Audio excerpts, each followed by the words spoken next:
भारतीय हुकूमत के एजेंट कनाडा में दहशतगर्दाना कार्रवाइयों में मुलव्विस हैं। हैरानी की बात है कि भी ये सारे इंडियंस हैं और मेरे को समझ नहीं आ रही भी इंडिया की गवर्नमेंट को कि उन लोग कंट्रीज में कितने बच्चे पढ़ने गए हुए हैं, कितने लोग वर्क परमिट पे गए हैं, उनका सबका एक फ्यूचर जो है ये सरकार दांव पे लगा रही है। क्या ये भारत का आलमी सतह पर एक दहशतगर्दी स्पॉन्सर करने वाला मुल्क के तौर पर सबूत नहीं है? आज तक दूसरे मुल्कों के ऊपर इल्जाम लगाते रहे, अपने पड़ोसी मुल्कों पे। आज तो इनके सामने इनका पूरे वर्ल्ड में ये चीज खुल रही है और यूएन ने भी बड़ी अपनी तिरछी नजरों से इनको देख रहे हैं, भी वॉच कर रहे हैं भी ये क्या कर रहे हैं। ये जो भी कर रहे हैं ये एक मैं कहना बिल्कुल कह सकते हैं हम कि भी क्रिमिनल ब्रांडेड और क्रिमिनल एक्टिविटीज में इन्वॉल्व। क्या लगता है कि कनाडा के बाद अमेरिका, यूके और ऑस्ट्रेलिया जैसे ममालिक भी भारत के खिलाफ कार्रवाइयां कर सकते हैं मुस्तकबिल में? और आगे आने वाले समय में जो लोग इंडिया के लोग जो बाहर हैं उनको जो तकलीफें सहनी पड़ेंगी उसकी केवल और केवल जिम्मेवार जो है इंडिया की गवर्नमेंट होगी। मोदी हुकूमत ये क्या काम कर रही है कि सिफारतकारी की शक्ल में जासूस और दहशतगर्द भेज रही है दूसरे ममालिक में, जिसमें मर्डर केस आते हैं, अटेम्प्ट टू मर्डर के हैं, वो लोग हैं, वो इंडियन है और वो डिप्लोमेट्स के साथ लिंक्ड है, ऑफिसर स्टाफ है।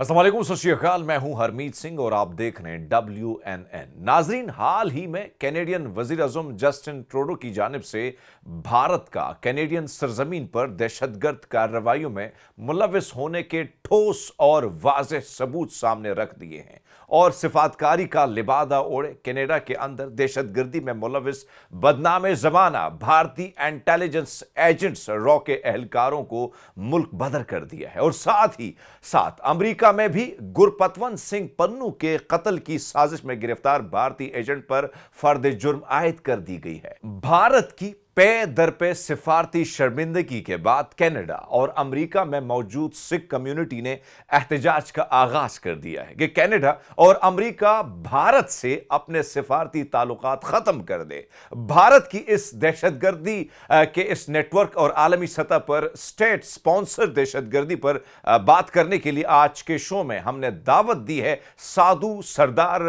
भूपिंदर सिंह, एक्स चेयरमैन है धर्म प्रचार कमेटी और श्रोमणी अकाली दल के। सरदार जी, बहुत शुक्रिया, आपने हमें वक्त दिया और हमारे शो में आपने हमारा साथ दिया। सबसे पहले ये बताइएगा कि रॉयल कैनेडियन माउंटेड पुलिस की तहकीकात के नतीजे में यह इंकिशाफ हुआ है कि भारतीय हुकूमत के एजेंट कनाडा में दहशतगर्दाना कार्रवाइयों में मुलव्विस हैं। क्या कनाडा के सलामती और सिक्योरिटी पर भारत का बराह रास्त हमला आप नहीं समझ सकते कि हुआ है?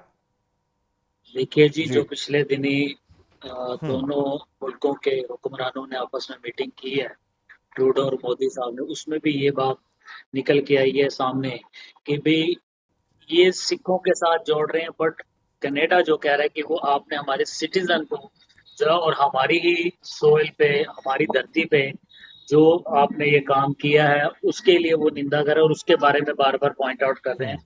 और उन्होंने इसमें 8 लोगों के ऊपर होमोसाइड सेल ने मर्डर के चार्ज लगा दिए हैं और 22 लोगों के एक्सटॉर्शन, फरोती और धमकाने के मामलों पे 22 लोगों को ऊपर ये इल्जाम लगा के उन्होंने चार्ज फ्रेम कर दिए हैं।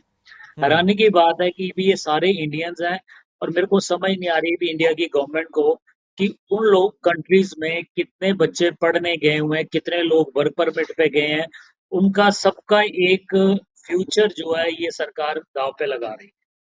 इसका ये बहुत बड़ा क्वेश्चन है इस इंडियन गवर्नमेंट की जो हरकतें जो ये चल रही हैं, ये एक मैं समझता हूँ कि आप कह सकते हैं सिविलाइज्ड लोगों वाली नहीं रही। एक तरफ से ये उनको कह रहे हैं कि हम जी वो टेररिस्ट हैं या वो बंदे क्रिमिनल हैं जिनको कर रहे हैं, बट इनको इस आप खुद किसी कंट्री में जाके और बिना किसी लॉ एंड ऑर्डर के बीच में रहकर ये ऐसे करेंगे तो फिर आप भी तो उसी कैटेगरी में ही है ना जी, ये खुद भी हैं।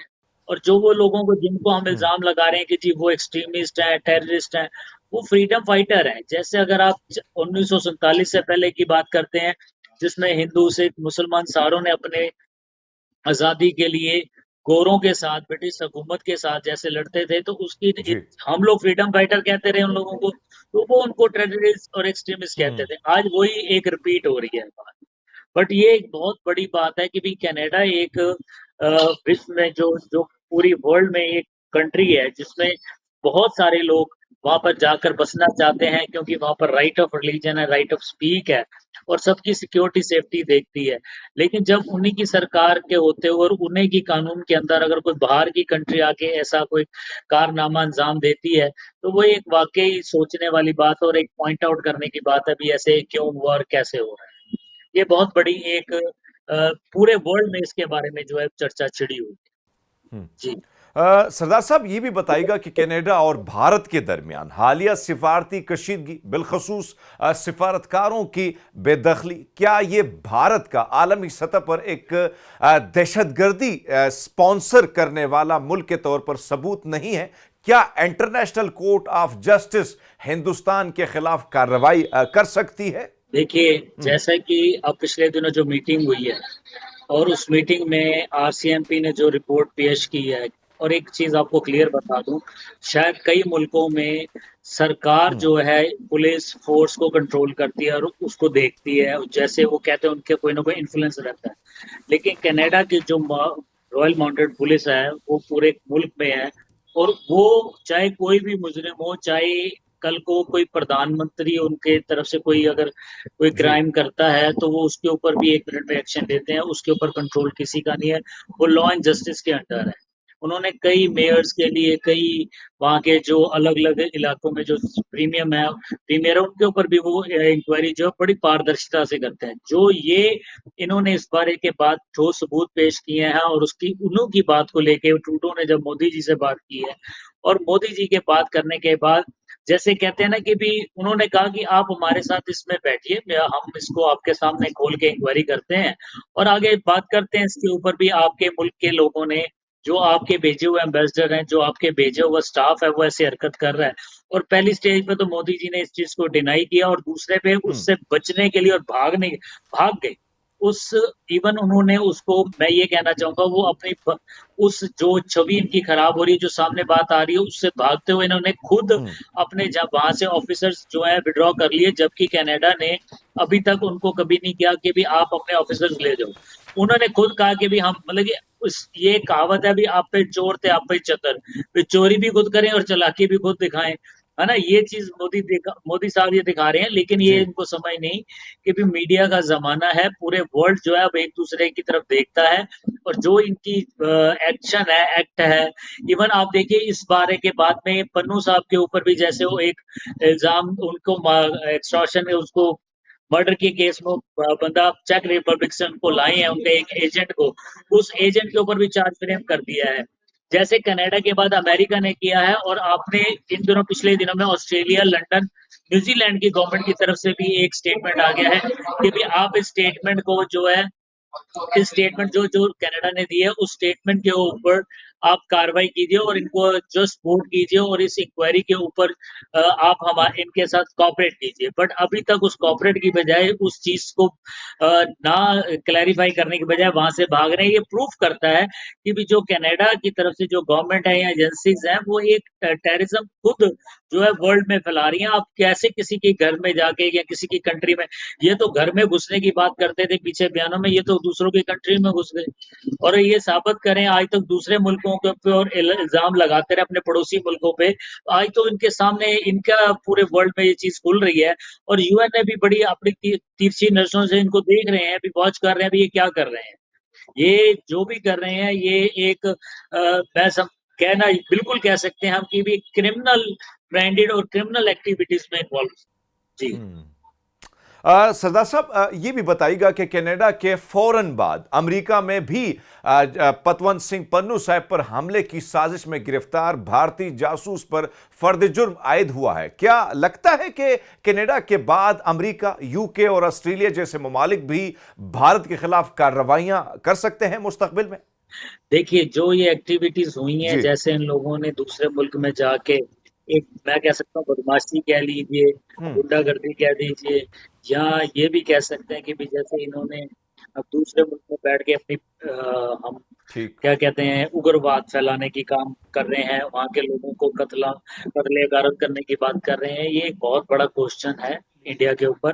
और कनाडा ने तो जहाँ खुल के सामने आया, क्योंकि उन्होंने इंक्वायरी के बाद बोला है, वो बेसलेस नहीं बोल रहे हैं, उनके पास ठोस सबूत है। और उसके बाद अमेरिका ने भी इसके ऊपर पूरा नोटिस लिया है, और अमेरिका ने भी उनसे क्वेश्चंस किए हैं। और उसके ऊपर पन्नू औरों के जो chief chief justice of chief के जो लीगल एडवाइजर हैं, क्योंकि वो कई बार अपने बयानों में बड़ा तीखा बोलते हैं और वो सूट नहीं करती हैं इंडिया की गवर्नमेंट को। इसलिए उनको उनको भी ऐसे खत्म करने का, उनकी जबान को बंद करने की ये कोशिश जो इंडिया ने की है, ये एक वाकई घिनौनी हरकत है। और अगर आप इतने साफ दिल हैं और जमहूरियत को समझते हैं, डेमोक्रेटिक से इलेक्शन में आते हैं, तो ये चीजें डायलॉग से चीज चलती है। मसाइल तो सबके पास है, कहीं पे भी कुछ भी हो सकता है, लेकिन ये डायलॉग से के ऊपर बात करें ओवर द टेबल, बट ये नहीं करते हैं। तो आप देख लीजिए, कनाडा के बाद यूएसए ने, यूएसए के बाद ऑस्ट्रेलिया, न्यूजीलैंड ने, अब यूरोप भी समझ आ जाएगी, क्योंकि हर आदमी, हर कंट्री जो अपने सिविलाइज, जो भी सिविलाइज्ड हैं, जो उनके कंट्री के सिटीजन हैं, उनकी वो सेफ्टी की के लिए आवाज रखते हैं और सेफ्टी का पूरा वो वादा देते हैं। ऐसा नहीं है कि भी आप उनके मुल्क में किसी को जाके मारेंगे, इसीलिए वो बात कर रहे हैं। इसमें कोई सिख और या कोई हिंदू होने की जी। बात नहीं है। इसमें केवल और केवल ये है कि क्योंकि इंडिया में जो सिखों के लिए खास हम्म। टारगेटिंग चल रही है, इसी की कड़ी में इन्होंने जहां एक तरफ एक वक्त पे पहले पाकिस्तान में पहुंचकर हरकत ठीक। की, फिर लंदन में पहुंचकर की, फिर कनाडा में, यूएसए में और ऑस्ट्रेलिया में भी इन्होंने जो है एक हरकत की है। इनके एजेंट्स ने जो कर रहे हैं, जो एजेंसीज कर रही हैं, जो और एजेंसीज भी हैरानी की बात है कि वो एम्बेसडर जो अपने डिप्लोमेट्स हैं और उनकी एम्बेसीज हैं, उनके स्टाफ की आड़ में ये सारे काम कर रही हैं। ये एक बहुत बड़ी बात है और बड़ी खतरे की बात है, और इसको देखना जो है हर मुल्क के लिए के लिए एक क्वेश्चन है। और वो बड़ी संगीन से होकर इनको देख रहे हैं, और बड़ी जल्दी का ये पर्दा जो है ऑलरेडी फाश हो चुका है। अब ये बदनामी की तरफ जा रहे हैं, और आगे आने वाले समय में जो लोग, इंडिया के लोग हम्म। जो बाहर हैं, उनको जो तकलीफें सहनी पड़ेंगी, उसकी केवल और केवल जिम्मेवार जो है इंडिया की गवर्नमेंट होगी। और क्योंकि वो अपनी ठीक। कंट्री के जो सिटीजन हैं, उनकी सेफ्टी के लिए पूरा डटकर खड़े हैं। लेकिन जो लोग पढ़ने गए हैं, जो लोग कारोबार के सिलसिले में गए हैं, टूरिज्म जो जाते हैं बाहर, वो सब रुक जाएगा। तजारत जो लोग कर रहे हैं, बिजनेस कर रहे हैं, वो रुक जाएगा, और वो सारा लॉस कहीं ना कहीं इंडिया को झेलना पड़ेगा। और आने वाले समय में ये इंडिया को एक सबक भी मिल सकता है इस बारे में, कि भी ये ऐसा नहीं चलता है कि आप बदमाशी कहीं पे भी नहीं कर सकते हैं। आप एक सरकार है, चुनकर आए हैं, सिविलाइज्ड आदमी है, और कोई बात ऐसी कीजिए कि जिससे कह सकते हैं कि गवर्नमेंट के तौर पे जैसी बात होनी चाहिए, ना कि कोई बदमाशों की तरह आप कहीं पे भी कुछ भी कर लेंगे और एक गैंग वार शुरू कर सकते हैं। ऐसा नहीं है। सरदार साहब, वज़ीर आज़म ट्रूडो ने 1 दर्जन से ज्यादा दहशतगर्दी के वाकयात का हवाला दिया जो मुबैना तौर पर भारतीय एजेंटों ने किए। किसी भी मुल्क में सिफारतकार भेजने का मतलब होता है उस मुल्क से बेहतर ताल्लुकात बनाना, मगर मोदी हुकूमत ये क्या काम कर रही है कि सिफारतकारी की शक्ल में जासूस और दहशतगर्द भेज रही है दूसरे ममालिक में। आपको क्या आने वाले मंजरनामा जो है क्या लगता है इसका? देखिए, ये जो चीज है ना, ट्रूडो साहब ने जो भी बात इल्जाम लगाए हैं, और उन्होंने बड़ी इंक्वायरी के बाद किए हैं, और उन्होंने जो काफी इंक्वायरी लंबी होने के बाद, जिसमें आप देखिए कि तकरीबन 30 लोगों में से 8 लोगों के ऊपर होमोसाइड सेल ने, जो जिसमें मर्डर केस आते हैं, अटेम्प्ट टू मर्डर के हैं, वो लोग हैं, और वो इंडियन है, और वो डिप्लोमेट्स के साथ लिंक्ड है, ऑफिसर स्टाफ है, उसमें स्टाफ इन्वॉल्व है। 22 लोगों के ऊपर एक्सटॉर्शन का, वसूली का, धमकाने का, ये जो बात है, ये भी उन्होंने बता दिया कि भी ये आपके हमारे मुल्क में आए हुए स्टाफ थे, जो आपके स्टाफ है, जो हमारे मुल्क में आए हैं, चाहे वो एम्बेसी के अंदर है, चाहे वो और ढंग से आए हैं, और चाहे वो किसी एजेंसी के साथ हैं, कैसे भी हैं, उन्होंने वो सारा खुलासा कर दिया है। खुलासा करने के बाद एक एक का नाम, एक एक की डेजिग्नेशन, एक एक के प्रूफ दिए गए हैं, और उन्होंने खुल के इनविटेशन दिया है कि आप जब मर्जी आएं और हमारे साथ बैठें और डिस्कशन करें, और हम इसके ऊपर आपको प्रूफ देते हैं। अब तो ये भाग रहे हैं, जिसने जुर्म किए हैं वो भाग रहे हैं कि भी हमने जी, पहले तो एक बात पे कह देते हैं कि जी हमने स्टाफ ये निकाल दिया। वो कहते हैं स्टाफ कब निकाला, जब वो आपके अभी भी ऑन द रिकॉर्ड हमारे मुल्क में, और आप ये कह रहे हैं कि स्टाफ निकाल दिया। ये मजाक है, जब स्टाफ निकल जाता है तो उसको अपनी कंट्री बैक जाना पड़ता है। ऐसा नहीं है कि वो उस कंट्री में रह सकता है। मतलब कि कितने झूठ, कितने फरेबी वाली बातें और अपनी इज़्ज़त बचाने के लिए झूठ पे झूठ, झूठ पे झूठ, ये ऐसा नहीं चलता है। सच जो है वो एक बार निकल के आ ही जाता है। आज तक ये दूसरी लोगों के दूसरी कंट्रीज़ पे इल्ज़ाम लगाते रहे हैं, आज ये खुद इल्ज़ामों के घेरे में है और इनको ये जवाब देने पड़ेंगे। और अगर जवाब से भागते हैं तो एक जैसे ये यूएनओ में बैठ के अपनी बात करना चाह रहे हैं, मेंबरशिप माँग रहे हैं और भी कई जो ऑर्गेनाइज़ेशंस है वर्ल्ड में माँग रहे हैं, ये सब तरफ से जाएंगे और इनको इसका खमियाजा बहुत लंबा भुगतना पड़ सकता है। बिजनेस के तौर पे तजारत खत्म होगी, इनकी डिप्लोमेटिक रिलेशंस खत्म होंगे। ये कंट्री जो है बहुत ज्यादा बैकफुट पे खड़ी हो जाएगी, जिसमें बहुत सारे बिजनेसमैन बड़े बड़े हैं जिनके बाहर के मुल्कों में बिजनेस है, वो सब जो है उस पर इफेक्ट पड़ेगा। और फिर इनको समझ आएगी भी डेमोक्रेटिक डिप्लोमेसी और जो ये गवर्नमेंट ऐसे नहीं चलती है बदमाशों की तरह या गैंग वॉर्स की तरह, इसको उनको समझना पड़ेगा। जी। सरदार साहब, अगर हम देखें, एक जानिब हिंदुस्तान अमेरिका और ऑस्ट्रेलिया से क्वाड जैसे और सोसा जैसे दिफाई मुआहदे करता है कि हम मिलकर एक दूसरे का दिफा करेंगे, फिर उन्हीं ममालिक के अंदर अपनी एजेंसियों के जरिए दहशतगर्दी कराता है। रूस जाता है और उनको अपनी वफादारी की यकीन दहानी कराता है, साथ ही यूक्रेन भी चला जाता है और मगरमच्छ के आंसू बहाकर उनके साथ हथियारों का सौदा करके आ जाता है। ईरान और इसराइल दोनों को दोस्ती की यकीन दहानी कराता है। तो कैसे रूस, अमेरिका और बाकी ममालिक भारत की इस दो दुगली जो पॉलिसी है इसका भरोसा कर सकते हैं? देखिए जी, इंडिया की जो पिछले दिनों में कारगुजारी मीडिया के, सोशल मीडिया पे हर जगह से जब आती है कि जब ये कभी रशिया पहुंच जाते हैं, क्योंकि एक सेंसिटिव बड़ा वॉर चल रही है ऑलरेडी यूक्रेन और रशिया के साथ, वो रशिया पहुंच जाते हैं, उनके साथ दोस्ती दिखाते हैं, दावा करते हैं कि भी हम आपके साथ हैं। फिर जी। चाइना पहुंच जाते हैं, हम आपके साथ हैं, हम तजारत करेंगे। अमेरिका, कनाडा, सब जगह पहुंच के मतलब कि ये जहां पहुंचते हैं वहां कहते हैं हम आपके साथ हैं। जब ये क्लैरिटी चल रही है कि भी दो सोच की कंट्रीज, दो सोच में अलग अलग कंट्रीज खड़ी हैं और ये सब जगह जाते हैं, कोशिश करते हैं उनके साथ दोस्ती दिखाने की और कोशिश कर रहे हैं कि उनसे कुछ ना कोई लड्डू ले लें। बट इनको ये नहीं समझ आ रही कि वो बेवकूफ नहीं है। जो जिस तरह ये घूम रहे हैं, जैसे ये दिखाते हैं हम तो एक हरियावल है, आपको अंदाजा होना चाहिए कि घास में भी हरे रंग के सांप होते हैं। वो अपने रंग को छुपा लेते हैं और घास में वो पता नहीं लगता कहाँ है। लेकिन जब वो कभी ना कभी किसी के ऊपर डंक मारते हैं ना, तो उस दिन पता लगता है जब डंक लग जाता है, ये तो घास में भी सांप छुपा हुआ था। चाहे इसको हम आस्तीन के सांप कह लें, भी हमारे साथ ही बैठ के खाना भी खाना, बातें भी करनी, दोस्ती भी दिखानी और बीच में ही हमारे को जो है डैमेज कर देना, पीछे से पीठ पीछे छुरा मारना। लेकिन ये कब तक, कब तक? छोटी कंट्रीज नहीं है वो, इनसे 10-10 बड़ी गुना कंपनी कंट्रीज बड़ी हैं और वो उनका एक हिस्ट्री है और उनके पास भी हर चीज जो है मौजूद है। वो हर तरफ से अपना कर सकते हैं। क्या उनको इनकी कंट्री में घुसना कोई आसान काम है? हर आदमी हर कंट्री आ सकता है। लेकिन इनको, मैंने जैसे पहले भी बोला है, आगे भी बता रहा हूँ, बोल रहा हूँ कि ये गैंग वार वाला काम, बदमाशी वाला काम छोड़ के एक डेमोक्रेटिक डिप्लोमेसी से बात करें, डिस्कशन करें। जो राइट के लिए लड़ रहा है उसको उसके राइट के ऊपर राइट दें। और अगर ये नहीं कर सकते हैं तो यूएनओ बैठा है, डायलॉग्स के ऊपर बात होगी। लेकिन अगर बदमाशी करते हैं, अगर इधर बदमाशी है तो कल को कोई और उठ के बदमाशी इनके साथ करेगा तो फिर उसका क्या होगा? फिर बदमाशी का जवाब तो बदमाशी से भी मिल सकता है। ये ना सोचें भी ये चीज नहीं होगी है। बहुत आगे भी बड़े बड़े ऑपरेशन हुए हैं, कई कंट्री ने दूसरी कंट्री में जाके ऑपरेशन किए हैं। फिर समय आएगा वो भी आप देखना। जी। सरदार साहब, ये बताइएगा कि दहशतगर्दी एक तरफ और फिर सीना जोरी, आप भारत दोस्त ममालिक के शहरियों के खिलाफ दहशतगर्दी की घिनौनी जो है वो साजिश करने के बाद उसके सबूत भी सामने आने पर जो है वो शर्मिंदा होने के बजाय आंखें दिखा रहा है कनाडा को। क्या आपके ख्याल में भारत के इस रवैये पर कनाडा हिंदुस्तान से सिफारती ताल्लुकात खत्म करने का सोच सकता है? देखिए, कनाडा ने बहुत मौका दिया है।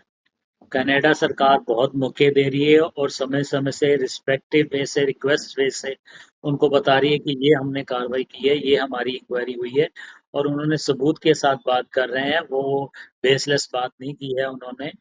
और जहाँ पर जब बार बार इंडिया की गवर्नमेंट से एक बचकाना बयान जो है कि हमारे नहीं है, ये हमारे लोग नहीं हैं। और हम एक तरफ से कहते हैं जी कि भी हम कभी किसी भी कंट्री में ऐसा एक्ट नहीं किया है।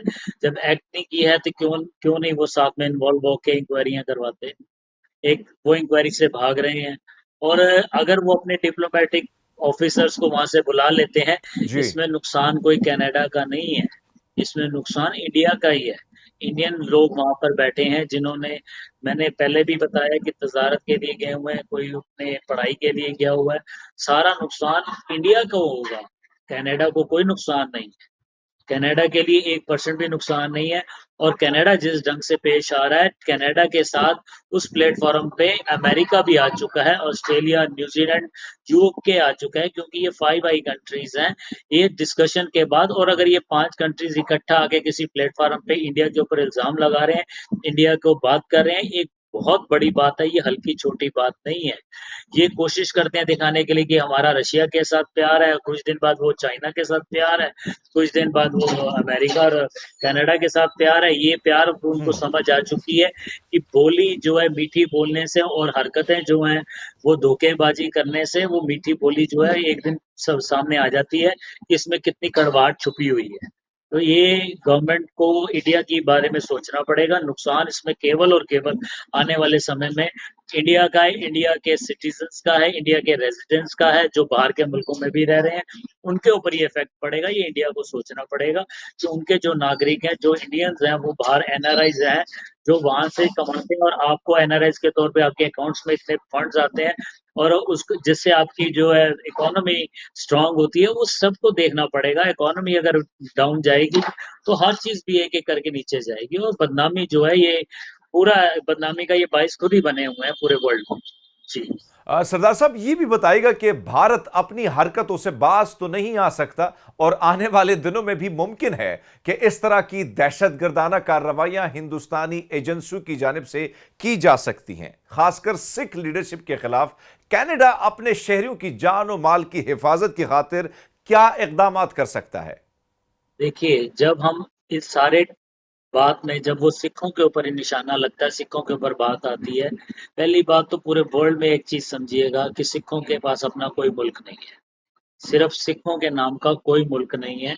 सिख बेसिकली इस लैंड को बिलोंग करते हैं, चाहे वो इंडिया है, चाहे वो पाकिस्तान में बटी हुई है, सिखों का यहाँ से है। लेकिन सिखों ने अपनी मेहनत के साथ और अपने जो उनका तजुर्बा है, जो उनका काम करने का ढंग है, इतनी इज्जत कमाई है कि केवल कनाडा नहीं, अमेरिका में भी देखिए, ऑस्ट्रेलिया में देखिए, न्यूजीलैंड में देखिए, इवन मलेशिया, हांगकांग जैसी कंट्रीज में भी देखिए कि वो एक बड़े बड़े ऑफिसर्स के ओहदे पर हैं। इन एज अ सिख वो अपने ओहदे पर हैं, और बड़ी ईमानदारी के साथ अपनी इज्जत उन्होंने बनाई है। ईमानदारी के साथ हर सरकार में इज्जत बना रहे हैं और काम कर रहे हैं। कभी आपको किसी के ऊपर मुझे एक भी बता दीजिए भी ये सिख ने बैठ के किसी सरकार के साथ कोई धोखाधड़ी की हो। इवन इंडिया में भी जो सिख रहता है, और इवन जो पाकिस्तान में भी आप देख रहे हैं, और इंडिया में जो खासकर सिख जो रह रहा है, वो भी सरकार के साथ लॉयल चलता है। लेकिन एक जब आप सिख के ऊपर, सिख के ककारों के ऊपर, सिख की पहचान के ऊपर, सिख की दस्तार के ऊपर हाथ डालेंगे, तो उस दिन वो सिख उस सिटीजन होने के साथ साथ जो सिख है, जो उसका पहला कर्तव्य है, फिर उसके बारे में तो वो सोचेगा ही। फिर उसके बारे में वो जो एक रोष है, वो एक अंदर से निकलेगा ही कि भाई ये मेरी पहचान को खत्म करने के लिए, मेरी हौद को, मेरी हस्ती को खत्म करने के लिए अगर कोई ऐसी ओछी हरकत करता है, चाहे वो कोई भी मुल्क हो, कहीं का भी बाशिंदा हो, फिर उसको जवाब भी मिलता है। फिर वो जवाब अपनी भाषा से दिया जाता है। तो उसको ये लोग एक्सट्रीमिस्ट और एज अ टेररिस्ट की भाषा कह देते हैं। भाषा जो मर्जी बोले, फिर जवाब उसी चीज का दिया जाता है जिसका आगे से कार्रवाई।